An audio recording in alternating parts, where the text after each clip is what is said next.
are listening to Voice of the Fans Sportscast, brought to you by none other than the voices of the fans. Oh, Canada.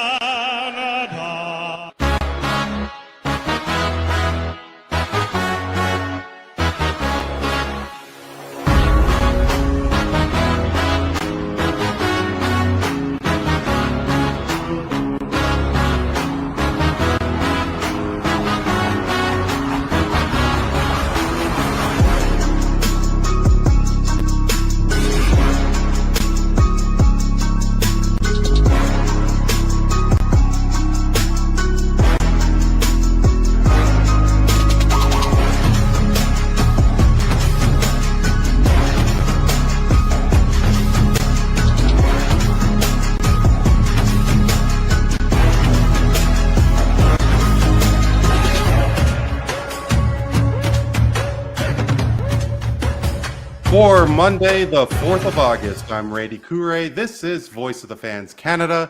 Hope you're doing well. And if you're north of the 49th parallel, we hope you're having a great long weekend. We're live on YouTube. You can also find Voice of the Fans Canada on Instagram, X, Threads, as well as TikTok. That's a new venture. Hit that like or subscribe at VOF Canada. Thank you as well if you have downloaded tonight's episode. On the agenda tonight, the Toronto Blue Jays have hit the skids of late, but are still the toast of Major League Baseball, currently atop the American League East. We'll talk about the current season, the trades they have made at the deadline, as well as what is in store for them with regards to All-Star Bo Bichette. He will be a UFA at the end of the season. Sticking with baseball, could a dark cloud be brewing with the league and its players when the current collective bargaining agreement expires in a couple of years? We will touch on Mitch Marner, now ex of the Toronto Maple Leafs. What could the consensus be amongst Leafs Nation, especially when Marner and his Golden Knights tackle the Toronto Maple Leafs at Scotiabank Arena in January? And there appears to be a new bell at the WTA ball. Canadian Victoria Mboko is a Burlington native, and the 18-year-old is making quite a splash in women's tennis. We will be talking about that and a lot more. The Roundtable has assembled this evening back from a lovely vacation in Italy with his beautiful family. Neel Katarey is here once again. Neel, how are you? Good to be back, Randy. Great to see you. Some fantastic pictures in Italy. And when he's not guiding his son on what I thought was the baseball diamond, he's doing it on the soccer pitch. And when he's not doing that, he is scoring big goals here at Voice of the Fans Canada. He is Dan Leggieri, back once again. Dano, great to see you. Hello, Randy. Happy to be back. No, of course. Thank you so much. Shout out to Tony Antonio. He is under the weather. He was supposed to join us, but is not feeling too well. Tony, get better soon.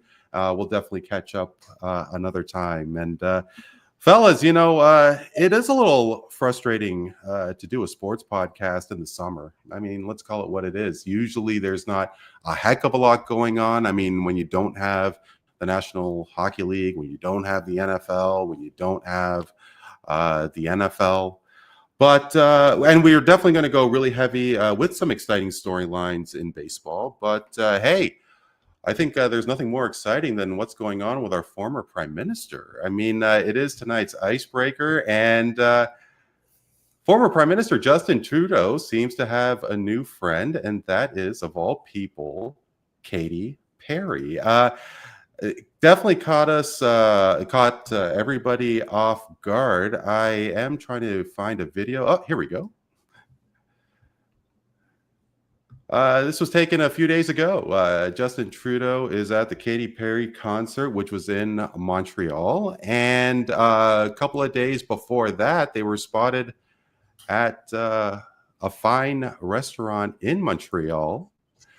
Guys, what are your thoughts on the former prime minister? I mean, as a guy who has recently re-entered the dating world, I mean, hey, good on you, Justin Trudeau. It's part for the course. It runs in the family. His father was a bit of a playboy. He dated Barbara Streisand and Kim Cattrall, and he dated himself around Hollywood as well. So it's good on him. He's a recently divorced man. He's out of the public eye to some degree. And then that's one of the I guess one of the fringe benefits, where once you're the day after you stop being prime minister, generally people stop caring about what you do and how you're behaving. So it's I'm not the biggest Katy Perry fan of her music, but she's a good looking girl, and happy that he's out enjoying his life. Yeah, For sure. Go ahead, Neel. I mean, I feel the same. Good for him. It seems like he's got more game with girls than he did, perhaps, as commander in chief. And good for him. His second win is certainly showing is off to a good start. But one wonders how much Katy Perry's publicists have to do with this sort of stunt. But maybe it's not a stunt. I wouldn't know. I only found out about it when you said this is the icebreaker today. Yeah, yeah, and I mean, truthfully, I could care less when it comes to celebrity romances and so on. But hey, when it is the former leader of our country, then yeah, maybe I'll take a little bit of notice. And I like Dano said, I mean, I'm not the biggest Katy Perry fan in the world, but as Dan said, I mean, beautiful woman, and JT's definitely a good looking guy. And I was thinking that Maggie Trudeau, Dano, was the big socialite amongst her and Pierre. I thought that she had some clout amongst the Hollywood elite as well. I could be wrong though. Probably, you might be right. I don't follow it as closely, but I've always said anybody of a certain stature, of fame and fortune, you can't be surprised by any sort of behaviors that they start, showing the public. I remember vividly when the Tiger Woods saga broke, when they found out that he was sleeping with 12 different women in 12 different states, and people were surprised that someone like that was sleeping around. And I'm like, it's not that I hate Tiger or think he's a womanizer or anything like that, but you give anybody at that age in their prime, that kind of access, and you can't fault anybody for dipping in. So Pierre's following his father's footsteps, or his mom's or his sisters, or it's all part of a world that I hope one day one of us on this panel might have the ability to enjoy, but we don't right now. So we're just curious. I'd encourage everyone to go find it's on Apple Music. I know that the late great Norm Macdonald, Canada's own, has a wonderful bit on Tiger Woods and why his logic, he's actually the most faithful man on earth. So go check that out.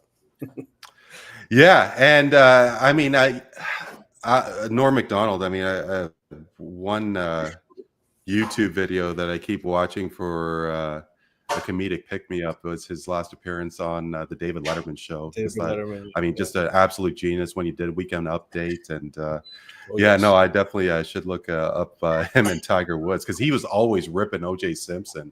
Norm Macdonald. Oh, man. I mean, it was just it was a beautiful synergy of current events and him starting up in that role. Yeah, absolutely. One thing that I did want to ask, and I mean, obviously, Trudeau had quite a time. I mean, he came in like a lion. Some may say he went out like a lamb, and it was definitely a tough time. Of course, he was unceremoniously, for lack of a better term, booted from the leadership of the country. But, do you guys think that this is a PR nightmare that for Trudeau, I guess, especially because, when you're a singer, you could date and have relations with some questionable people. But when you're a person of Trudeau's stature, a politician, a leader of a G7 country, dating a singer after a divorce, do you guys think more so that it's a bad idea, like it's a PR nightmare, or do you think that this is a dream come true, that detractors of Trudeau once upon a time may actually give him a little bit of respect? I don't know that any anti-Trudeau person or an F-Trudeau person would ever give him any sort of crumb of respect. And I'm kind of a little bit sad that Tony's not on the panel today, just for that reason. I'm not suggesting that he's an F-Trudeau guy, but I know he's not his biggest supporter. No, I think in this day and age, it's fine. Even with his divorce, it wasn't as big a news as it may have been in the 70s or 80s when this sort of stuff, if it came up, or there were certain political TV shows and movies written about politicians who had divorces, and they were, career killers. That just doesn't seem to be the lay of the land these days. So I think the people who like him will, I don't know how they'll feel about this, because again, it's the Katy Perry factor. But the people who hated him, they'll probably just hate him a little bit more because of it. Yeah. Well, hey, we wish nothing but the very best for Miss Perry and Monsieur Trudeau. But Trudeau's got a lot to live up for. Just before we move on, because if Orlando Bloom is as famous for certain parts of his body that and again, I've seen some pictures of him with Katy Perry, and they ring true. So Trudeau's got some he's got some big pants to fill. If you know what I mean. Is that right? Is Orlando well endowed? I had no Very idea. blessed, apparently, yes. No,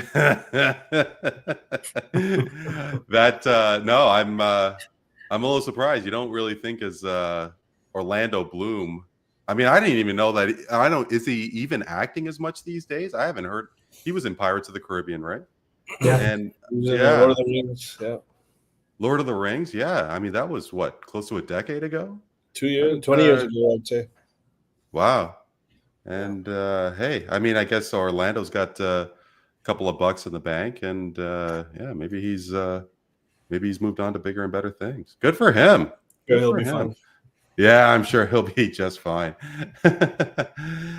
But hey, speaking of just fine, will they be just fine? I mean, hey, Dano, how about those Toronto Blue Jays? I mean, nobody thought that the Jays were going to have the season that they are currently having.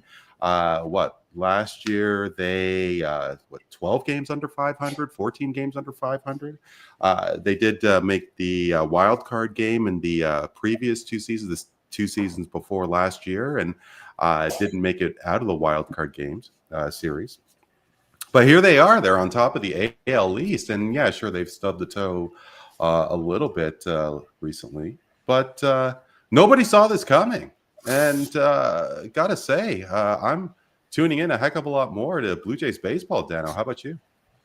Yeah, it's so funny. To be truthful, honestly, for me, I'm not watching any more baseball because of it. I would have been watching regardless, but I have gone to less games because they're as popular and because the tickets are not as just that easy to come by anymore, where you can almost walk up and pick whatever seat you want. Like some of the games have been sold out as of late, so it's the buzz has followed them as it normally does when this team when they're playing well, and it's exciting to see. We went into the season not expecting much.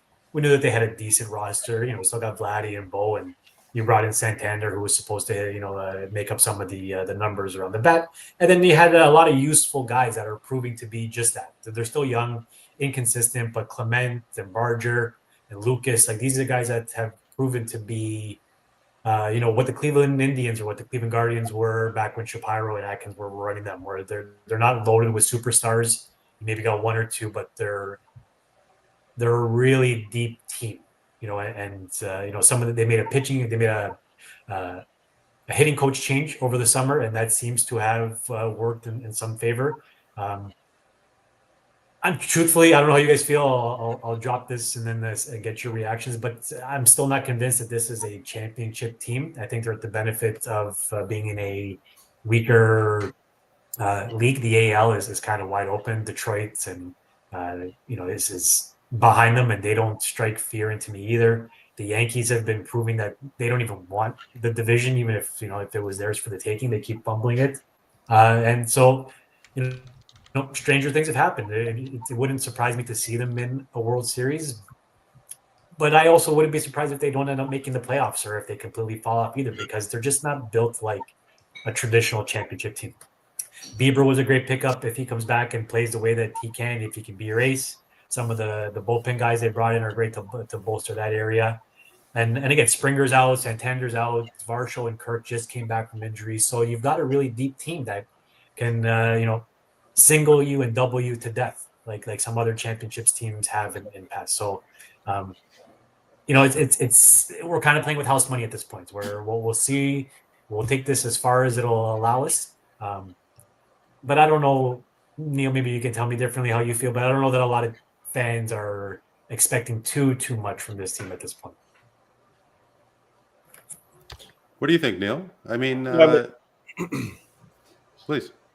No, well, I agree with a lot of what Dan said. I mean, unexpected season, but just I think that everything is just sort of hitting on a nice cylinder right now. The chemistry, the clutch moments, everyone is sort of have stepped up their game, and there's something that I don't know is very objectively identifiable. There's something just in the aura of this team where, like, more than most of the other teams in the league, we don't have a massively great power hitting team. We don't even have our pitching staff is good, but we have a bottom 10 ERA in the league as a entire pitching staff. But somehow these guys are just run manufacturing like very excellently. They seem to always be stacking up the bats at the right moments and just pulling out these games. Like they didn't even have a great first half of the season. If I remember, they were under 500 through 100 games. They were either third or fourth. Probably, I think third.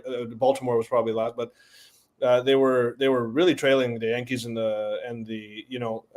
now just this surge has been unprecedented. And I think we'll get to it maybe later, but I mean, I'll just say it now. I think Schneider's done a hell of a job this year, because when I see a team that plays in this manner, where you don't have the, Vladdy, although he's doing well, he's not crushing home runs at the rate one might expect this year. Springer's having a great resurgent year. I think he's top of the order, is doing really well. Bichette as well, sort of resurgent. So I think just a lot of good things are happening that I don't know how reproducible these things are. Like, let's say next year, all of these things sort of hitting in unison to create this type of, I would call it somewhat of a Cinderella year for the Jays, because this is far above expectations. They're probably the highest above expectations team in the league. Is there another one that you guys can think of that's sort of outplaying preseason expectations more than the Jays right now? And sometimes that means you're onto something, but sometimes it means you've caught fire or magic in a bottle, and that's what you just got to go through this year. And I think that's a big reason why they swung with the relievers that they picked up, the closers, and the whole pitching staff, Bieber as well, is that they recognize that when you have this type of year, you go for it. It's kind of like what – I don't want to compare, but it's sort of like I think what Masai was thinking when he made that DeRozan for Kawhi deal. He saw it, the opportunity. He saw the what the team had been, what he was looking at for the next year, and he made the move to go all in, and he put all his cards on the table. And it sort of feels like they're doing that, because a lot of these pitchers that we currently have in our rotation, they don't have much left on their contracts. The pitching staff, let's say we re-sign Bieber, or if we don't, we may have not a single starter on our roster 2 years from now that we currently have. Maybe Berrios is the only one that might still be here, but a lot of these other guys, their contracts are running out. And so, and they're older guys as well. We got a kind of an old rotation. But so a lot of things seem to be working well. I'm really enjoying this year. All of Toronto is, and I think it speaks, it looks good on Schneider, because when something like a year like this is happening, where all these kind of minutiae things are happening, these undercurrents of, it's not just numbers, it's something beyond that keeps on kind of stacking these wins together. I put a lot of faith in that the manager and the coaching staff is doing a damn good job. Like the hitting coaches, obviously, the way that they're stacking these runs and run creation has been really good and is responsible for them winning a lot of these games. They just don't strike out very much as a team. They're disciplined at the plate. And what you're seeing is that those are the things that can help you in the playoffs. But then the thing that, I could see Dan's point is that, number one, baseball is unpredictable, like the most unpredictable sport in the playoffs, in my opinion. Any team can just get hot at the right time. Pitchers can get cold at the wrong time. But those are winning habits that the Jays have going on right now. It's just that they might be undone by, let's say, a bad pitching stretch or the other team's bats reaching a potential that maybe the Jays don't have in their bats. So it's fun, and we'll see what happens. But it's been exciting as hell. A really funny year, yeah. So- Because going into the year, like Schneider, Atkins, like these are guys heading into the year, with maybe their jobs on the line, because fans were starting to get upset, and even Vladdy too. Like he came into this year signing a massive contract, and he's underperformed by Vladdy. Standards. Vladdy standards. He's been playing really well, but you know what I mean. Like he's not lighting the world on fire the way a $500 million player should. So, and to your point, Neel, like they've just something came together with all these guys. Springer, especially, like all those clutch late inning hits that he had to win games or save games.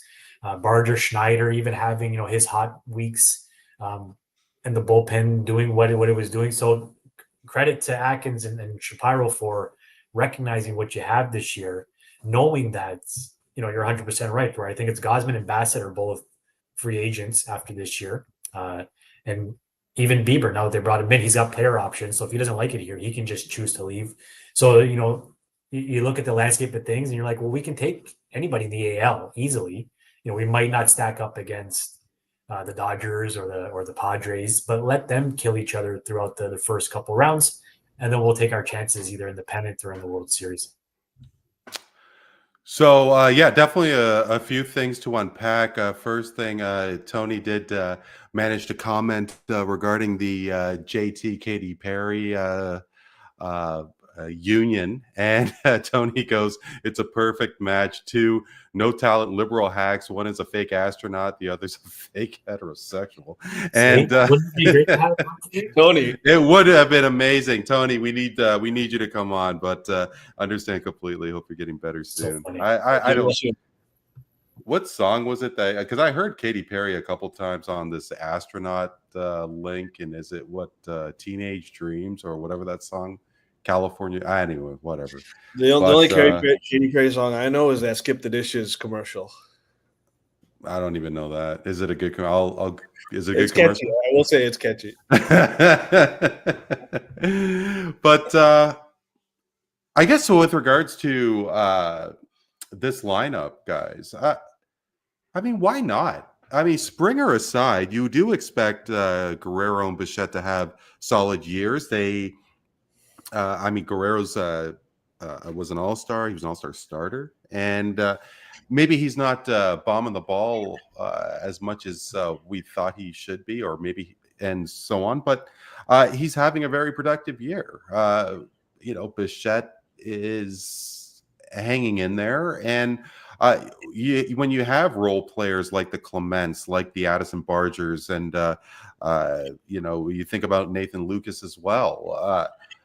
The lineup seems to be really potent with Barrios and Gausman, Chris Bassett. They are expected to have strong showings every time they hit the mound, and they've been doing very well. Now, when you have people like Garrett Cole, who's out for the year with the Yankees, you think about. Off the top of my head, I mean, Baltimore took a real step back with losing Corbin Burns, and why not the Toronto Blue Jays for the AL East? And to your point, Dano, you were talking about Schneider and let alone Shapiro and Atkins, and how they seem to have really rejuvenated the mood and the chemistry amongst this team. Would Jays Nation have been disappointed if they were fired before the start of the season? I would probably say not. Now that Schneider appears to be front runner for AL Manager of the Year, and we are going to get back to the Jays specifically, but since we are now talking about the management of this team. How much do you give Shapiro and Atkins credit for this turnaround? Because they, it was Anthopoulos who, designed those 15 and 16 teams that made the ALCS, and Shapiro and Atkins really didn't do anything. John Schneider, maybe you could tip his hat for 2023, but he was really on a fine line as well. Are you guys leaning towards the management that is responsible for this team, or is it simply the Jays itself, the team, and they finally got their act together? I'd say this before I let Dan kind of go in more depth. I think that when like I said, when you have a team that's sort of playing the way that they are, winning the way that they are, I think a lot has to go into that as a baseball club. I think guys feed off each other a lot. The momentum is such a big thing in baseball that the Jays have shown that they've just been able to kind of get each other's back each other up, kind of take advantage of opportunities the other guy creates for you. They're so a lot of that is the players, obviously, but it takes good management, primarily Schneider, and then the good upper management to kind of put all the pieces in place that work this way together. It's ultimately always going to be on the players, but to build a good set of guys that sort of are able to feed off each other, personalities are well managed and well put together. You got to give everybody credit along the whole organization, because there's nobody that clearly is like the one catalyst. We don't have, there's no LeBron James, there's no Aaron Judges on this team. It's a team effort through and through, and this is absolutely a team and a great team, regardless of what you want to say about their talent level over exceeding expectations. For what a team by definition is, they're a great example right now. Yeah, it's a funny one, because like you said, Randy, going into this year, even 2 years ago, like there was people screaming, and I think I was one of them, for Schneider to be fired when he took Barrios out after the 5th inning against the Twins in the playoffs. So, but it's a really complicated one for me, because I think the team overall is winning in spite of their management, and that includes the president, the GM, and the manager. We've spent the past 2 off seasons chasing the big fish, not getting them, and then plugging the holes with players who were 4th, 5th, 6th choices. And even this trade deadline, you can argue the same thing. They probably went after Bednar. They probably went after Bird.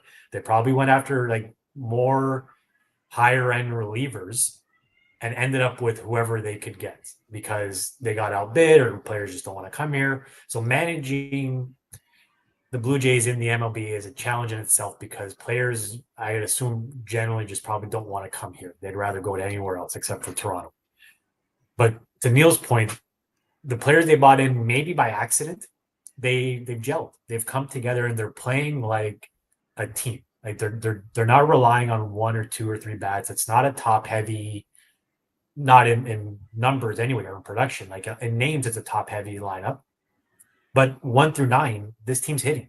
And, up until recently, the past 2 weeks notwithstanding, the bullpen, the starting pitching has been pretty rock solid. Even Max Scherzer, like you couldn't have asked for any more out of Max Scherzer this year. I don't know that you would trust him starting a playoff game, but his last game just 2 days ago was probably his best of the season. So, they get these guys to come in and plug these holes or fill these roles. And whether they know something that, they're making decisions based off stuff that they're not telling the public, whether they're good character guys, or if they've got good underlying numbers, or if they're kind of moneyballing this team to a degree. I don't know. They haven't really said that implicitly, but it's all working right now. So why not, read the room, understand where you are as a team, know that your window might just be this year. You might not even get next year with this group playing the way it is. So, and they didn't sacrifice the farm to bolster the bullpen and the starting pitching. And like I mentioned before, they've got a few guys coming off injury that will bolster the lineup as far as the bats go.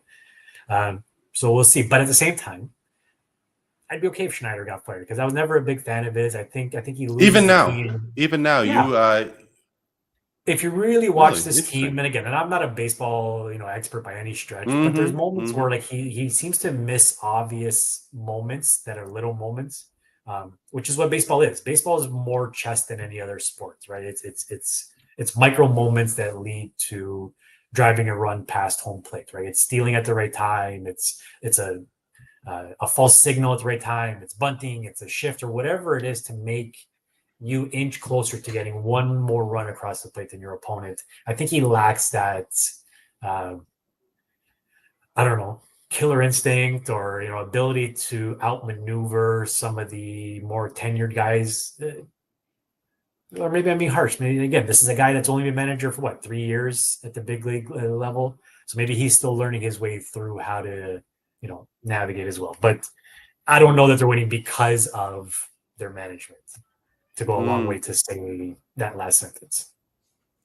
Yeah, well, I wonder, what kind of a difference maker would be if there was a, really celebrated and manager who had won multiple World Series or just had incredible success. Off the top of my head, you like a Jim Leland or somebody like a Terry Francona. But no, it's interesting you say that. One thing I actually caught as you were speaking there, Dano, and the whole notion of players not wanting to come to Toronto. Putting you guys on the spot here, is it because of the city? Is it because of Canada? Or is it because they're in the same division as the Yankees and the Red Sox? I think it's the latter. I got to say that between Toronto, Tampa, in tax-free Florida, let alone Baltimore, that players want to come to Toronto. Now, between the Cubs and the Dodgers and the Padres and enter said team here, I don't know if it's about Canada. I mean, Toronto in the summertime is not a bad place to be.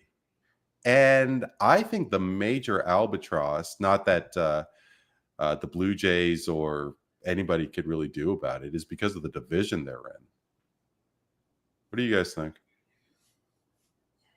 We live in a weird sports time where I would have thought that for sure guys who want to win would want to play against the best teams. They want to beat the Yankees and the Red Sox, and you want to play in the best division historically in baseball. Maybe not this year on paper, but the AL East has always been looked at as the toughest division in the sport. So my inclination is that it's the former, where it's not that they don't know how lovely Toronto is in the summer or how great a place it is to raise a family and all that sort of stuff, and but it's just the stigma that it comes with. If you were born and raised in Louisiana, you don't know anything about Canada, and the last place you want to go is go live in an igloo and play a sport that's that's always going to be behind the Leafs up here. So you're never top dog. You're never going to be able to make the sort of endorsement money as you would in some of the bigger markets in the States. So I don't know for certain, but my first reaction would be that it's just Canada first and foremost. And yeah, because if I'm a player, I want to be exposed to the Yankee management 18 times a year and the Red Sox. So then, when my time is up in the Blue Jays, just like Marcus Semien did, like you can come, you can create a great story for yourself and then sign for the big bucks in Texas or in Florida or in New York or wherever you want to go. So it's just that Canada thing. It's working against us, in my opinion. I agree. You think so? Yeah, you think so too, Neel? Well, I agree in the sense that it's just foreign to a lot of these players, even though the MLB, a lot of these players are foreign. So it's like to them, we're playing a sport that's in the summer. We do training camp in Florida, and then we come up here, and it's not really any cold weather by the time they're on the off season, right? So it is a summer sport. Weather shouldn't really be a factor because they're not here in the winter anyways. The players that play for the team, and one wonders but a lot of the Dominican players, a lot of the South American players and players from different countries, whether it's Japan, whether it's any other country. I'm not sure what it is. I know that a lot of the teams in the league, the histories of those teams, the sort of the representation that those teams may have in their own home countries maybe plays a factor in what they perceive. But I think the Jays probably are a more attractive destination even to players than a lot of the teams. Like, who wants to go to Cleveland or Milwaukee? Like, really, just to stay in the United States? Like, you want to go to those places? You got a world-class city here and you want to go there? So, I mean, I don't know. But obviously warm weather, beachy type cities, a lot of these players may prefer, but Toronto's got a great fan base, and I think it's just an underdog in every sport except for hockey, where the one sport where we got it all and can't do it. Well, and sorry, Dano, were you about to say something? And I don't know if it feels like, to go back to what I said before about our management, it feels like they're trying to break that stigma where they're not behaving like a small town or small market team anymore, because the fans have known this for decades, where we're not. So then we need to stop behaving like we are. Like, Rogers has got deep pockets. We're the fourth or third largest city in North America, or at least in the Canada and the US, based on population. So, like, we're not we're not Pittsburgh, we're not Cleveland, we're not Milwaukee. We're up there. And spending $500 million on Vladdy is a start. And being bridesmaid to Ohtani and being bridesmaid to Garrett Cole, like, they'll go a long way in helping to change that narrative for players moving forward, where they'll see it as a destination that's a legit organization that's willing to spend, that's got world-class facilities, and it's a great place to live, and all those sort of things. So it feels like the tide is changing in that sense, but it's like anything, it takes time for things to happen, and winning will always be your first and foremost what people will want to be. Just like the Panthers, right? Everybody talks about to just very quickly jump to hockey, it's tax this, it's tax that, but nobody wanted to play for them. And Gary Bettman said it himself 10 years ago, nobody wanted to be a Florida Panther. You start winning, you start attracting better talent. So athletes are easy guys and girls to figure out in that sense, where they're all competitors and they all want to win. Yeah. And just to Dan's point, as the tide is changing, we got to remember that a lot of these relationships that teams have to have in good graces and kind of, have that black Rolodex like they used to have in the old days, like Wolf of Wall Street. You got to have that thing chock full. You got to appeal to agents, not just players, but agents. And the more that you're in these deals, the more you're chasing guys like Ohtani, Soto, Cole, whoever, big names. Teams are going to take notice, and then they're going to take you more seriously. Agents will take you more seriously, and I think a lot of that helps to build the rep of a team as always a name to consider when you're looking for that next role. So hopefully we're on that path. Yeah, hopefully we're on that path. I mean, it's just so funny. I mean, Dano, you were talking about the Panthers and nobody wanted to play there, and what's going to happen with the Golden Knights. I mean, Nevada is another state with no state income tax, along with Texas, Dallas Stars. And when you talk about baseball, nobody has really been to Miami. They had the flash in the pan in '97. I guess the stars were aligned in 2003. Nobody's gone there. Texas has won the World Series, a couple years ago, and they did get Seager and Simeon, but in the decades before, nothing really happened. No, it is so interesting. When you have teams like the Yankees and the Red Sox, especially after 2002. I know they won in 2004, but they're just a franchise that really was snake bit for how many years? 80 plus years until they won in 2004. And hey, look at the Chicago Cubs. So you never know. And honestly, perception-wise, anyway, and obviously I'm on the outside looking in, but Toronto lumps more in the category of the Royals or of the Guardians, or I don't think it's that far low. But you know what I mean? Like, as far as teams that need to rely on developing players more than being able to rely on signing the big fish. The Yankees can rely on signing a free agent anytime they want. The Dodgers can as well. The Jays need to work a little bit harder to develop from within and then sell at the right time. And it netted a championship for the Royals. The Indians, when they were the Indians, were competitors for for a good 3, 4, 5 years with Lindor and the rest of that crew over there.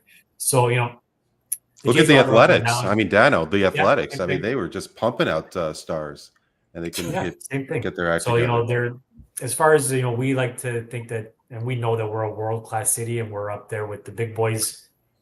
Perception-wise, we're just not. We're sort of seen as like a middle meddling team that's maybe I'll go if they're good, but they're never going to be most people's first choice. I wouldn't think. Yeah, as you were saying though, if you generate a winner, maybe they'll come. And right now, the Jays they're at the penthouse in the AL East. Of course, there's a lot of baseball left. And Neel, of course, we just very quickly. Even before this season started, Max Scherzer came here because Neel, why? Because he said, "I can see myself winning with this team." So, people are recognizing that the talent is here, but we're a few steps away from being a legitimate perennial contender. And I don't think Max Scherzer is just simply in it for the paycheck. I mean, I think I do agree. I definitely agree with you, Dano. I mean, yeah, sure. He's at the tail end. What is he now? 41. He signed for $15 million, and you can see that there's a real intensity to him. And I don't think that he's going to sign that kind of ticket to go play with a team like Colorado. So, but Neel, I mean, one former Cy Young winner has made his way to Toronto.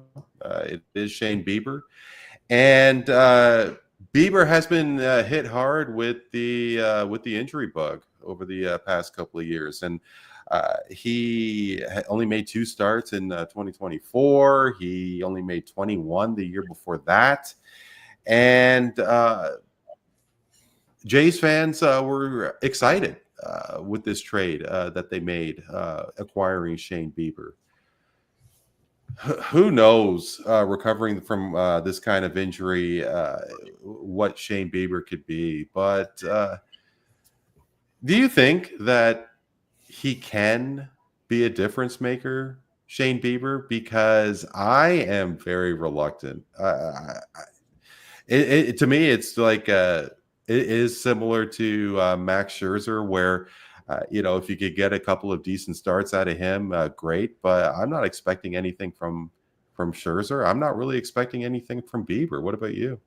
Well, I think the reason that everyone is so excited about the deal, is because what we've been alluding to. This team is onto something this year, and there was certainly a couple of missing pieces.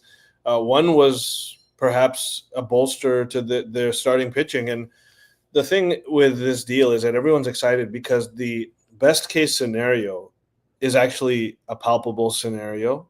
And in that is that he becomes back to even 80 or 90% of his previous form, and really, really gives this pitching lineup a boost. Because, don't forget, this guy has won a Cy Young not too long ago. He's only 30 years old. That, look at a guy like Scherzer, he's 41. Like, this guy's still in the prime of his career, potentially. His career ERA is 3.2.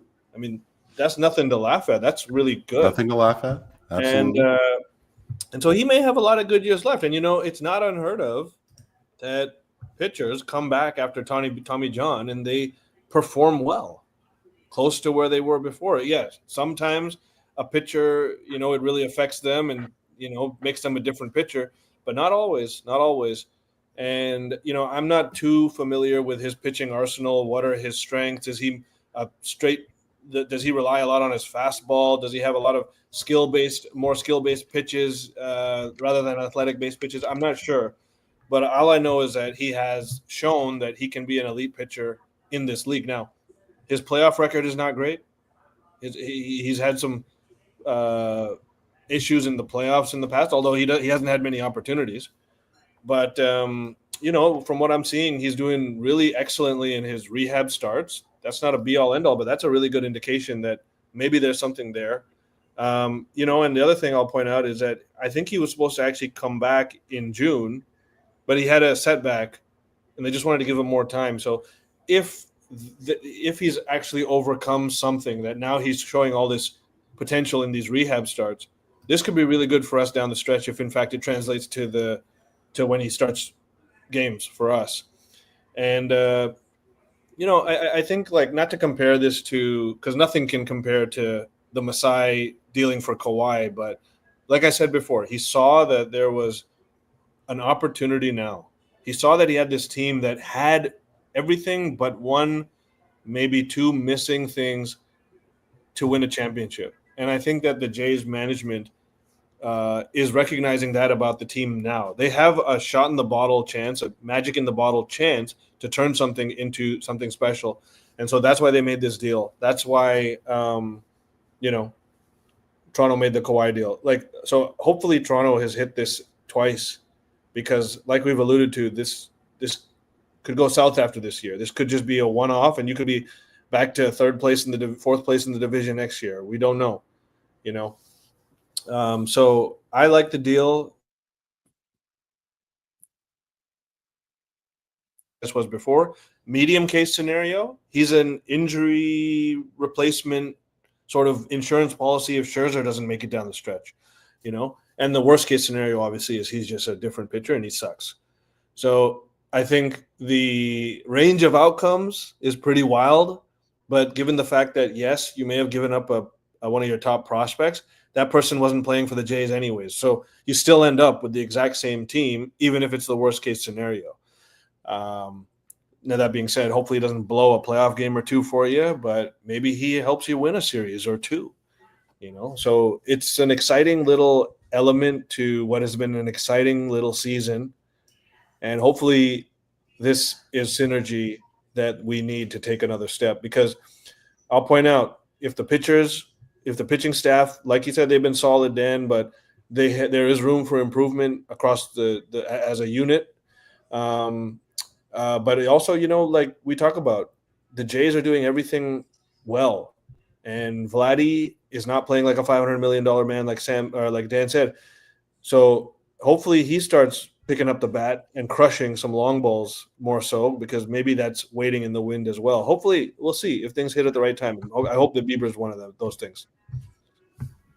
Yeah. It feels like a really smart move from that perspective. You're right. Even if, like we talked about with Scherzer, like you wouldn't necessarily trust Scherzer to start a playoff game, but can you imagine, Barrios starting and then Bieber pitching the 6th, Scherzer in the 7th, Dominguez in the 8th, Hoffman in the 9th? Like, what a crazy lineup that is, So you have another. Well, weapon. you know what, Dano, why don't you change the order? Because I was thinking about this myself. Why not have Max Scherzer as your closer? Or even that, like you got a lot of different options, which is good, because Hoffman too, like he's been hot and cold. He had a really good stretch, but he started the season kind of bad, coming off an injury himself. So yeah, like to I have zero faith in Jeff Hoffman. Neither do I, truthfully. But so then you've got options, right? You don't have to start Bieber, even if he's not able to get up to, because right now he's at what, like 70, 75 pitches. His velocity, they say, is getting better, but he's not, he can't go deep into a game as a starter just yet anyway, and we're already in August. So, you give up a prospect who's probably not going to be on your team for another 3-4 years anyway. And even if he is going to pan out and be impactful, you never know. So you've got a guy with a proven history of, being one of the best in the league. Again, you got a team where everything seems to be coming together, and why not, take one more shot to see if it doesn't just add that little piece of dynamite or a little piece of magic that you might be missing. Well, I guess when you give up one prospect, you're not really giving up the farm for a guy like Shane Bieber. Why not? And I to a degree as well with Max Scherzer. I mean, what's $15 million to a Major League Baseball team, especially a team with as deep pockets as as the Toronto Blue Jays. So beyond this season, guys, and you were touching on it, the both of you, of course, this team may look a lot different in a couple of years, mainly because Bo Bichette will be a unrestricted free agent at the end of this season. Right now, he is making $33 million, and hey, I guess he is leading the league in hits. He's just batting under 300 with close to 70 RBIs. So who knows? He's probably not going to hit the 100 RBI mark, but he's definitely having a great season. Great season, good season. He's having a productive season for sure. And of course, he and Vladdy are the main stars of the show. At least that's what the hope was. And they've been doing okay. They've especially when they were making their way to those playoff runs a couple years ago. How high do you guys put Bo Bichette? How important is he that he does resign? I mean, I think it is a flip of a coin. I mean, I'm not really into the whole thing that he wants to get out of Toronto. Maybe he doesn't have as much of a love affection as Vladdy appears to have with Canada and Toronto. I mean, he didn't really test free agency and, of course, did sign that big ticket with the Jays. But I don't know, Dano. I mean, is it going to be Marner 2.0? Is Bo Bichette going to see greener pastures at the end of the season? Probably. It's a really interesting comparison where he's a guy that's he's a born and bred Toronto sports guy. Wasn't born here, but you know what I mean. Like the Jays signed him, or he's been in the organization for a really long time. He's our boy in a sense. But sort of, failed to live up to the big moments when we may have needed him the most, or, we really needed him to carry the team, but has quietly gone about just being one of the most productive guys in the game, not unlike Marner at the same time. So I don't know, but maybe the same logic applies where you've tried the same thing now for how many years with Vlad and Bichette as your core two, and it hasn't really gotten you over any significant humps. So I don't know. It's a really interesting one. It'd be hard to give up a bat like that. I'm sure his defense can be replaced. He's I'm sure we've all expected him to be better at that end of the diamond. Not terrible, but replaceable from that sense. So I don't know. I don't know that it would make as big a dent to the lineup, or people would even care as much as Marner leaving, but he's a more significant member of this team than I think most people realize or maybe even want to give credit to.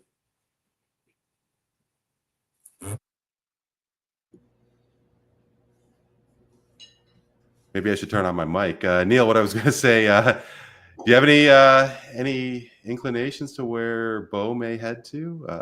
Or are you as, I guess, you have no idea either? I think probably some of it depends on how the rest of this year goes. If we flame out, if he doesn't perform in the big moments when we make the playoffs, if we don't make the playoffs, if we win the pennant, if we go to the World Series, if we win the World, there's a lot of big range of outcomes. I don't know. I personally think that what kind of contract may satisfy him and what the Jays are willing to offer will probably depend on the outcome of the season and how he continues to perform. He's had a great year. So that's to his benefit, regardless of whether he stays in Toronto or goes elsewhere. But I would imagine that is part of it. I don't have the insight to tell you. But he has frustrated me a lot in the past. I will say that. And I've been pleasantly surprised with some of the lines that he's been putting down this year and some of the clutch moments that he's been having this year as well. It feels like a player that's in a contract year. They always step up their game, and he just kind of has that mojo going right now. And when you got players like that and you're in contention, you always want players like that who have an extra step of motivation to show what they got. in the big moments, because that's only going to help your team, even if they're not on the team next year. Can't argue with that. But of course, you're seeing Vladdy sign that big ticket, and all reports are saying that he's coming to the park that much more hungrier and that much more energetic. It's, but I mean, to your point, is this a coincidence that Bo Bichette is having a productive year, especially at the plate, in a contract season? Yeah, tough decisions, especially for the upper brass of the Toronto Blue Jays. Guys, in terms of a grander scale with regards to the league itself, I mean, Rob Manfred has really done some very unique things, and a lot of changes have been made towards the game. And we could certainly talk about that if you don't agree with the changes that he has made with the pitch clock, with the intentional walk, with eliminating the shift and everything else. There seems to be a big discussion with regards to a salary cap in Major League Baseball. Reports said that Manfred visited the Philadelphia Phillies, and Bryce Harper told him where to go with regards to having a salary cap. And, Dano, I don't know what to think with regards to whether leagues should have a salary cap or not, because on the surface, yeah, you want every team to be on an equal playing field. You don't want somebody to, outbid every other team where they don't have a chance. But is it helping the NBA? Is it helping the National Hockey League? And could it help Major League Baseball? I mean, are we potentially going to see a team like the Pittsburgh Pirates? And sure, the Royals did win a decade ago, but it was a decade ago. They really haven't been relevant since. Do you think that Major League Baseball will implement a salary cap? And, or do you think that salary caps are a detriment, and that the NHL, NBA, etc. should remove their cap? Yeah, generally, I'm not a fan of salary caps. I don't like what it's done to the NHL on the whole, where it really handcuffs a lot of teams. It forces teams to overspend and inflate salaries, especially bottom feeding teams that just spend to get to the floor. Like, they're not spending wisely or because they believe in a player or they're going to invest in his long-term development. It's just, we need to spend this money, so we'll give, Ryan Reeves 3 years and $3.5 million or whatever the hell it was. And I'm not saying that the Leafs are spending to the floor, but you know what I mean? Like, those kind of sure, no, of course, yeah. But I think, and before you continue, that the floor is probably the more important thing, because, I do have something to show you guys, and it is what Major League Baseball teams are earning compared to the their respective payrolls. So take a look at the bottom here. I mean, you have a team like the Miami Marlins, who's reportedly have earned over $300 million in revenue, and they're spending $86 million. The White Sox, look at that net return. And I think that there is something especially about getting the floor, because, I mean, the Pittsburgh Pirates, they've been horrible forever. And I think that the floor is needed maybe more so than the cap. Yeah, that's Sorry an to interrupt interesting that. one. No, it's a good time and a good it's a good statistics to add to the conversation. But the Cubs were near the bottom of that list. The Tampa Bay Rays were near the bottom of that list. And these are teams that, kind of ebbs and flows are really competitive. Milwaukee's, 24th on that list. The Red Sox are way down there. So this is what I mean. Like, it's just like some of these teams are spending just for the sake of spending, and implementing a cap would just encourage that more, and they feel like they need to. So if an owner wants to run his team like the Oakland A's, to say we're a bargain team because of our market, because of the population that surrounds us, and because of any other reasons why this is why our finances are the way they are, and we're running our team that way, where we're never going to have the most or the player with the highest salary in the league, but we're okay with that. It puts more of an emphasis on player development, and they invest that way by getting guys younger and keeping them for longer times, and then selling them at their peak and repeating the cycle. So hopefully they remain relevant for years and decades. Now, you're always going to have bad owners. You're always going to have bad decision makers, people who spend poorly. And I don't know that a cap solves that. And we've talked about in the past, where personally I'm a fan of villains in sports. I think it adds to the narrative. I think it adds to the excitement. So super teams really excite me. Even the Dodgers getting everybody this offseason. It upset Yeah, me you as think a so, Knicks huh? fan, but I loved it as a baseball fan because it gives you somebody to root against. It gives you that Goliath that you want to knock off their perch. You know, the Yankees can go fuck themselves for the same reason. It's just like, you can afford it, so I don't want you to win just out of principle. And then when these teams bubble up, when Washington goes on a run, or if the Athletics want to run, or the Jays now, it feels more genuine. It feels more exciting because, you know, again, if you're paying attention, and as we are as Jays fans, you know that you can kind of see the progression over years, where the way that they're building a team and they're trying to bring in pieces that aren't just, you know, 70 home run guys, 100 RBI guys. They're guys that can hit at 250 and hit singles with runners in scoring position, or bullpen arms that can get you a reliable out in the eighth. I don't know, and I like building teams personally more that way, and I think a salary cap would go against that more traditional way of building teams. Yeah. Me Neel, I'm sure you have personally, something to say. Please. I think it's horrible. I agree with you, Randy, that there needs to be some sort of salary cap floor. There has to be at least something where, like looking at that chart you put out, a team like Miami cannot have 27% of their revenue be payroll, or the ratio of their revenue to payroll. You can't only have 27%, because where's all that other money going? It's just going in the owner's pocket? Like, I don't understand. Like, that doesn't seem like it does right by the fans. And that's why they don't got any fans sitting in there. This is all revenue sharing money that they're getting over there. They don't actually have fans in the stands that care about that shit squad that is the Miami Marlins. They are trading guys like Luis Arias. I remember they're just getting rid of the actual good players that they have and just cutting costs for the simple reason of, we suck right now. We don't know what we're doing. And until we do, we're just going to collect this revenue sharing money. So I don't like it for the league. I don't like leagues where you have teams like this. And maybe every team does have a few teams like this. Just like, you know, you have the Dodgers and the Yankees on one end. You got the Marlins and the Pirates on the other end, or the White Sox in this case. You know, there should be no excuse when you are getting a piece of the pie shared with you.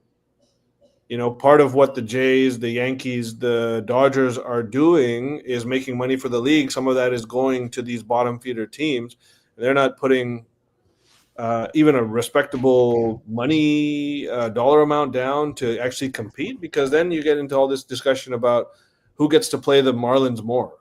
Those teams benefit from an unfair competitive advantage all of a sudden. You know, Jays have to play in a division with the Yankees and the Red Sox, whereas whoever is in Miami's division gets like almost like a competitive advantage every year because everyone's record is the same. And so as a fan of a team that plays in the toughest division in baseball historically, I don't like it because we suffer every year having to go against the grain. And it seems like, you know, there are teams out there because of these bottom feeders that don't respect the game as much as they should. They sort of get the opposite. They get to go with the wave to a little bit better of an advantage competitively. So, you know, that's just my 2 cents on that. Well, bad management's always going to be bad management. Even if you force teams to spend to a floor, you know, doesn't mean that the Marlins owner is going to spend any more than he has to. No, I get it. Well, what I'm if not an owner apologist, but at the end of the day, like if these guys want to, that's how they want to run their business. It's either going to work for them, and if it does, they can keep lining their pockets with as much as they want, and they're free to do that, unfortunately. or it's going to fall apart and they're going to be forced to sell, or the team's going to relocate, or whatever the case is. So, yeah, I don't know that you're ever going to take away bad managers or greedy owners because of a cap. They're still going to, pride themselves on spending the least amount of money and collecting as much free as cash as they can because they don't care about the sport. And you're always going to get guys like that in every sport, which is unfortunate.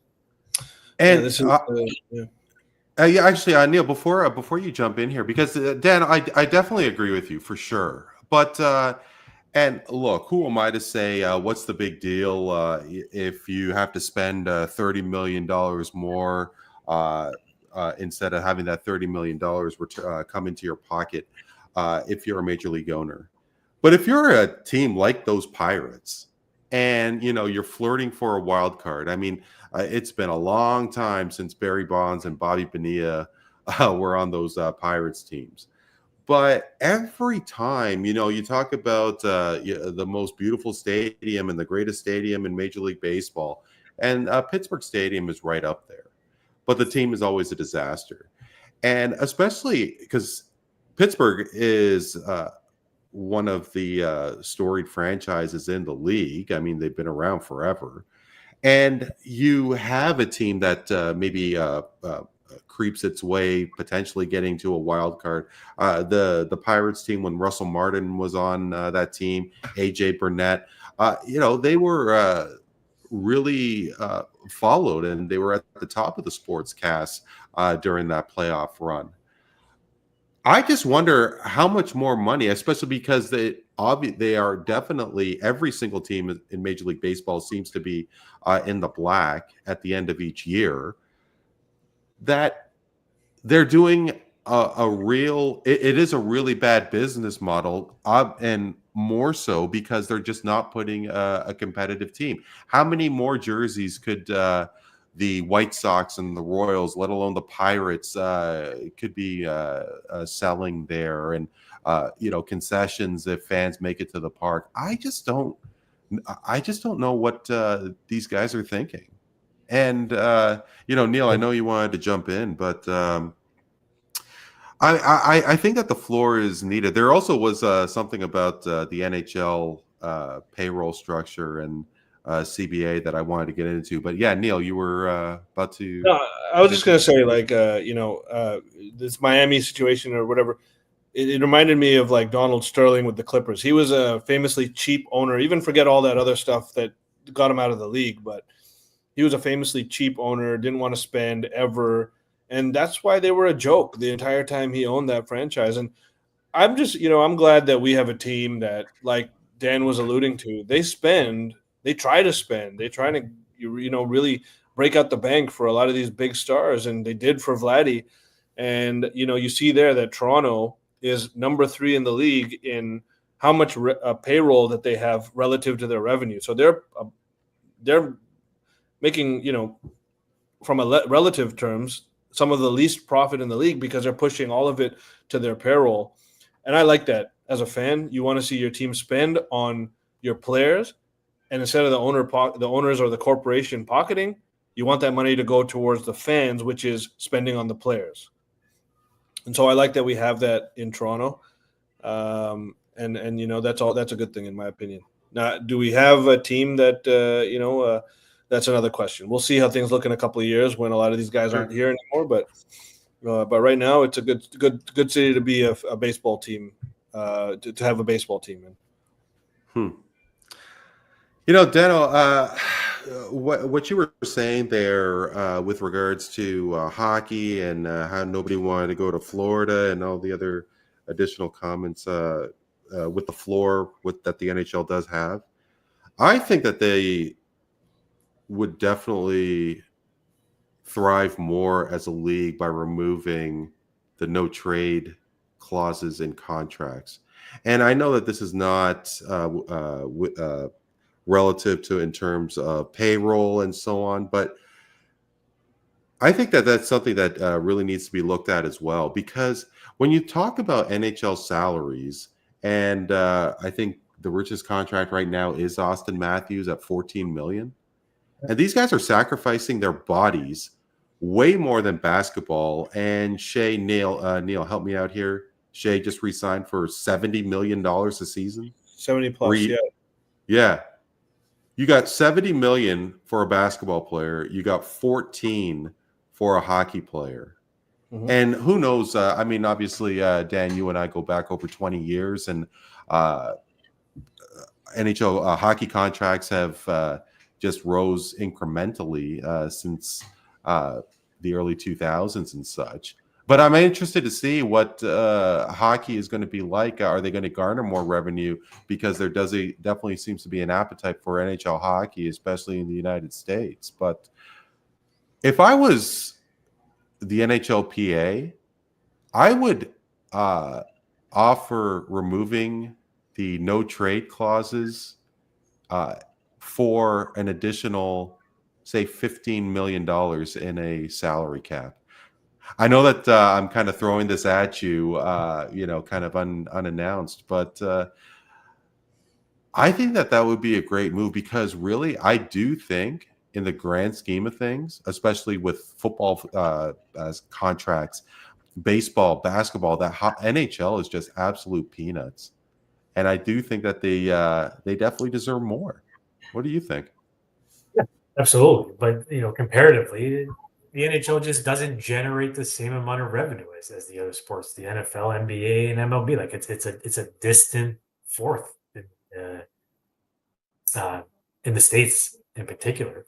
So, you just can't afford. So what model works better? Either giving a salary cap to saying each team needs to spend this amount of money, and over the course of 5-10 years, everybody's going to have a shot to make the playoffs and go on a run. Even your San Jose's, your Anaheims. If you've got competent management, you should be able to do the things the way that we've set them up for you, where you'll have the ability to draft young, buy free agents, and and theoretically within, like I said, you sort of rotate between those teams, because in the NHL, you don't have long-standing dynasties. Even Tampa Bay's and Florida's, if they win 2 cups, they start to slowly fall off after that. You can't sustain it for 10, 15.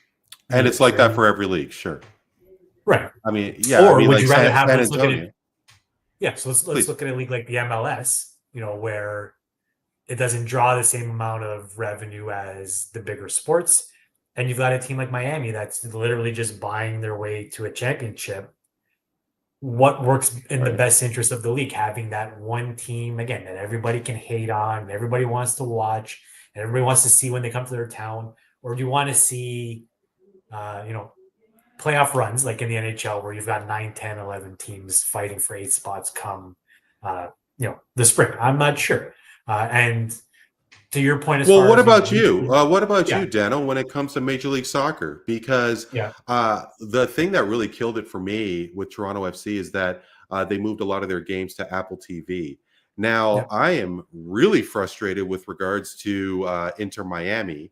I couldn't care less about Major League Soccer now that they have Messi and Suarez and Busquets and everybody else on Inter Miami. I mean, Vancouver got Thomas Muller, and that's great for them. I mean, Vancouver, they haven't done a thing since they've been in Major League Soccer, but I think it's more of a regional thing with them. I mean, they're not the LA Lakers, where there's a spotlight at every city, NBA city, with the Lakers. And I don't think that there's a lot of Inter Miami fans. I think there's a lot of Lionel Messi fans, and I mean, it's so regional that I don't think it's going to make much of a difference in MLS. I could be way off here, but what do you think?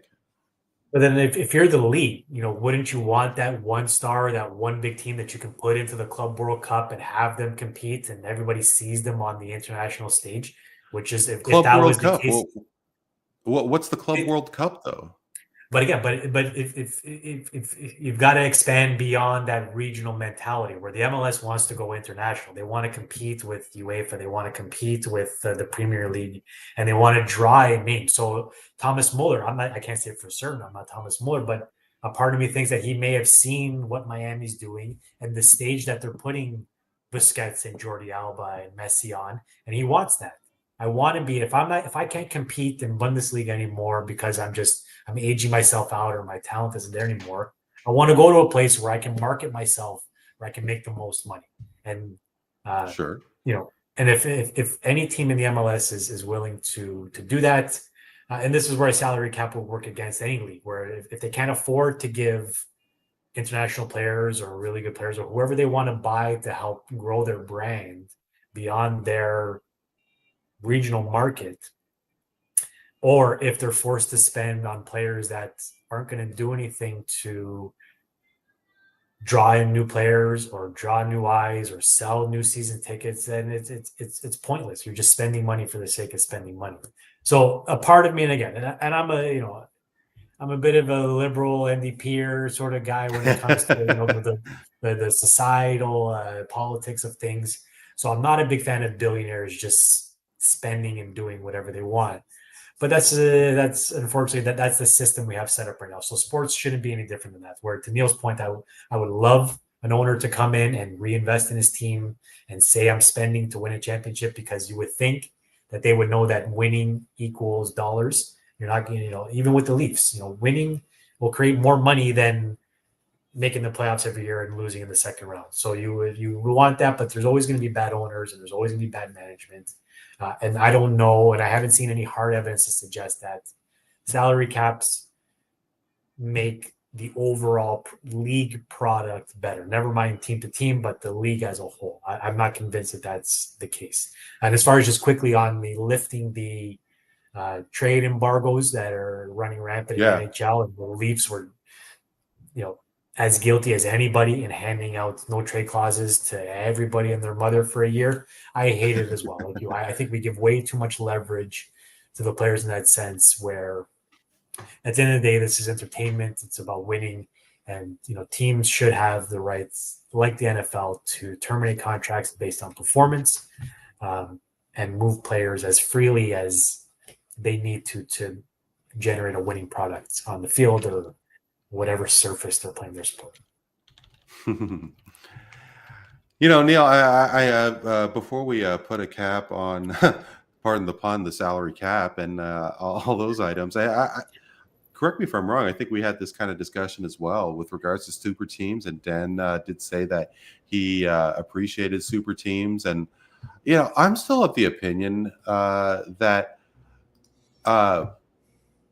super teams are a problem. Super teams don't really get you anywhere. Super teams, maybe, you'll remember the run that the Golden State Warriors and the Cleveland Cavaliers have, but what does that get you in the end? Because the way I see it, and now to put you on the spot, I suppose, because the Golden State Warriors and the Cleveland Cavaliers, they were in the NBA Finals for 4 years in a row, and then LeBron was with the in the NBA Finals 4 years in a row with the Miami Heat, and now we're seeing 7 different champions in 7 different seasons, and I guess compared to the last 7 seasons versus the Cavs and the Warriors and the 4 straight appearances by the Miami Heat, let alone the Spurs, let alone the Lakers before that with Shaq and Kobe, let alone the Chicago Bulls with Jordan and Pippen. Do you think the interest level has grown more in the NBA? And of course, now it's a different time. There's obviously new factors here that has really hampered the NBA with load management and all. But I'm of the opinion, especially when the Raptors won the championship, that the interest of basketball increased significantly in Toronto, let alone in Canada. What about what happened in Denver? What about in terms of Milwaukee, and so on? What do you think? Yeah, I mean, I think parity is a fantastic thing for any sport. It's why the NFL, frankly, is king. Is that it is a great game, but it also, every year you can go worst to first and no one will be surprised. And so, the league has shown, the NBA has shown a commitment to being a team of higher parity. And I think getting into what the contracts are like now, this whole CBA with the second apron, first apron, second apron, this was all meant to prevent the creation of super teams, or at least significantly reduce the ability of teams to do so in an unnatural way, which is essentially LeBron talking to D Wade in Greece and deciding, okay, let's all team up, basically. Or other scenarios where that could have happened. Even KD going to the Warriors just outright. So I think it's actually more than anything, it's an anomaly that 7 different champions in the last 7 years have happened. But personally, I like the direction that the league is going, simply because this last playoffs was one of the best playoffs we've seen in my lifetime, as far as strictly entertainment value. The excitement of the series that happened, the big, you don't usually see that, because when you have these super team type situations, you often see that there's a lot of like garbage series in the first round, even a couple in the second round. And it's really, once you get to the second round, the series become good and really into the conference finals. This time it felt like every round was great. And I don't know if that's the beginning of what we're seeing, the effects of this new CBA with this second apron, but teams are not afraid to spend. As you can see, Shea obviously is deserving of being the highest paid player in the league. It's still crazy that the highest paid player in the league earns over $70 million a year. But then you look and you see that Devin Booker also got a $70 million per year contract. And Devin Booker's never even been the best player on any team that's actually done something that he's been on. KD's been there. Chris Paul has been there. And back then, Chris Paul was better than Devin Booker when they made the finals together. So there are certainly some head scratchers. Like, I guess you have no choice, because what are you going to do? Tell Devin Booker you're not going to give him the max, and the max is defined as a certain number, not what you'd say the max is. So these guys, the NBA is well known for having a high proportion of divas. They won't take lightly to saying we don't think you're a max player, and because the max is set in stone as a particular number based on your experience, accolades, and whatnot. You either giving Devin Booker $70 million or you're not. And I don't think Phoenix can feel too good about it, because, that's money coming out of the new owner's pocket. Now, he has deep pockets, and Devin Booker is certainly a Phoenix icon. But again, look at Oklahoma City. This team built everything the right way, perfectly. It was actually a perfect team building exercise by Sam Presti. He got lucky a little bit, but he set himself up for that luck with a whole lot of skill. Some luck came into his pocket because inadvertently Kawhi Leonard needed to play with Paul George more than he needed, a lot of things. And that ended up getting them Shai Gilgeous-Alexander. And now you can see a situation where they've spent, what is it, $1 billion almost in this offseason alone. They gave Shai Gilgeous-Alexander a $280 million contract. Jalen Williams a $277 million contract, and Chet Holmgren a $250 million contract. That's almost $1 billion on 3 players over the next 5 years. But I guess to your point, because the talk these days is, is it in an NBA team's best interest to spend that much money on 3 guys? Because what is the bench going to look like? This is a situation that the NBA finds itself in. It's very unique. Is that I don't know that there's another league out there, and you guys can correct me if I'm wrong, but I don't know that there's another league out there that pays such a high premium for potential. They don't pay for what you've done. They pay for NFL and quarterbacks. The NFL, okay, quarterbacks. You're right. But I think quarterbacks in the NFL, I've always thought of them more like NBA superstars. They don't get paid like the rest of the league. It's not based on a lot of things. You're absolutely right. They pay for potential, and they pay for, they pay quarterbacks in the league are a whole different animal from the rest of the NFL. They get paid much more in the same manner as NBA superstars, in my opinion. But yeah, we'll see. I mean, now you've seen what OKC did this year, but guess what? When all of these guys' contracts kick in, these big three that they have, you don't have money to pay guys like Caruso. You don't have money to pay guys like Hartenstein. So where does your team come from? Because those guys were critical in winning a championship for you. Without Caruso and Hartenstein, these guys probably don't beat Denver. And so, a lot of questions are raised there because even though Sam Presti did such an amazing job, he now is going to be compelled to shred the rest of his team or conversely trade one of these three guys. So in that sense, I mean, I certainly hope the Raptors never find themselves in that position. But hey, if we're that good of a team and we've won a couple of championships, let it be. But it makes the league a lot more interesting to me because other teams are going to be forced to trade to avoid the second apron. Because if you're in the second apron, like Boston was, and they were desperate after a championship year to get out of the second apron because their payroll was $250 million, but their actual payroll with luxury tax included was $500 million. And so they were desperate, and they only had to shed $30 million of salary to save more than $200 million. And don't ask me the analytics of how that worked out, but that is what happened with the Drew Holiday and the Porzingis deals. And so I like to see that a team like Boston, who I don't like Boston, they won a championship a couple of years ago, and now they're forced to dismantle this team. That's right. Making Atlanta stronger, making other teams stronger. It just adds to the excitement of the league because teams are changing. It's more of this,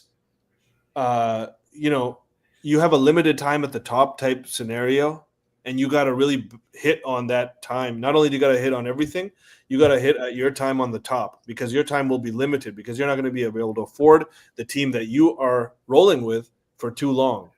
Do you see where this is going here? So on one hand, the NBA has handicapped itself because the player empowerment is just off the rails now and these contracts are getting out of hand. On the other hand, the league has put a focus on parity and it's already showing. So I always choose the parity over anything else because I think that's what really makes a league great. Yeah. I guess it is super teams and leagues with parity is like Coke and Pepsi. As the opportunity to win a championship is spread out, especially the last few years in the NBA, how many basketball fans, especially basketball fans who are older than us, remember those teams of, say, the Michael. I mean, obviously, we were around when Jordan took those teams to 2 3-peats and Shaq and Kobe and the Islanders dynasty of the early 80s and the Canadians runs all those years ago. So, to each his own. And who knows what is going to be in the future of all of the leagues. And with regards to Major League Baseball, they are the last one not to have a salary cap of the Big Four in North America. And Rob Manfred has overhauled baseball, sport with so much tradition. And if he does include that salary cap, it would be another change that he has made. Fellas, what is not going to change, especially on Voice of the Fans Canada, is straight facts, bro. Relax.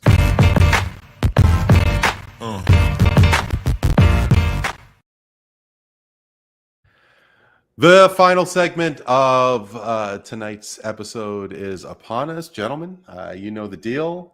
If you agree, straight facts. If you disagree, bro, relax. And Neel, when I did tell you about the lineup and shared that Victoria Mboko is a real star in the women's tennis, Burlington's own, and she actually is playing this evening against Jessica Buzas Minero. My apologies if I butchered her name, but Mboko in the quarterfinals of the National Bank Open here in Montreal is up 3-2 in the second set. She took the first set 6-4, and Mboko has had quite a run, not only in Montreal, but she's made quite an impression in the first year of the WTA. She defeated number 1 Coco Gauff in this tournament, made it to the third round in the French Open and the second round in Wimbledon. And tennis hasn't had the longest history in men's or women's tennis. I mean, Jeannie Bouchard did have a very brief run, but everybody was really captivated by her when she reached the Wimbledon final, let alone Bianca Andreescu when she won the U.S. Open in 2019. Is Victoria Mboko the next big thing for tennis in Canada? Neel, Victoria Mboko will win a major by the end of the 27 season. Straight facts, bro. Relax. I go straight facts with that one. Because, hey, you know what? That's a long time. And tennis, young players have the opportunity to win right out of the gate. You see it. You saw it from, you see it from Coco Gauff. She's super young as well. I think she's like 20 years old, something like that. And I mean, if Victoria Mboko is already taking it to players of her stature who are Wimbledon or French Open champion, I believe Coco Gauff is, and now she's taken her in the just a couple months later in Canada. Yes, home field advantage is a thing to a degree, but that's a very impressive win. And so I would say that, with the Canadian pride in me swelling up, loving to see what this young lady is doing, and certainly her win against Coco Gauff has piqued my interest in catching some of her future matches, seeing what she can do. She looks, just from what I've seen highlights wise, she looks very athletic. She seems to have a lot to her game, but there's a lot of intangibles in tennis that I don't know. I have a good read on her yet, but the fact that she's had this type of signature win already, you said it was her first year on tour, then that says a lot. So you know what? I'm just going to be the homer and say straight facts on this one. And since Serena Williams has retired a number of years ago, there's been quite a bit of parity and some new stars rising in women's tennis. You think about Sabalenka, you think of Swiatek, Coco Gauff, Madison Keys won the Australian Open in January this year. So there could be an opportunity, especially you have a changing of a guard, and the dominance that Serena Williams had is a thing of the past. I think Victoria Mboko could certainly do it. So, Dano, of course, you and I being the Leaf fans that we are, we're still in mourning with the signing of Mitch Marner to the Vegas Golden Knights. Well, at least I am. I didn't want to see him go. I mean, the Leafs do have a void for the upcoming season. And how is it going to affect Austin Matthews? He's only had an NHL career that included Mitch Marner.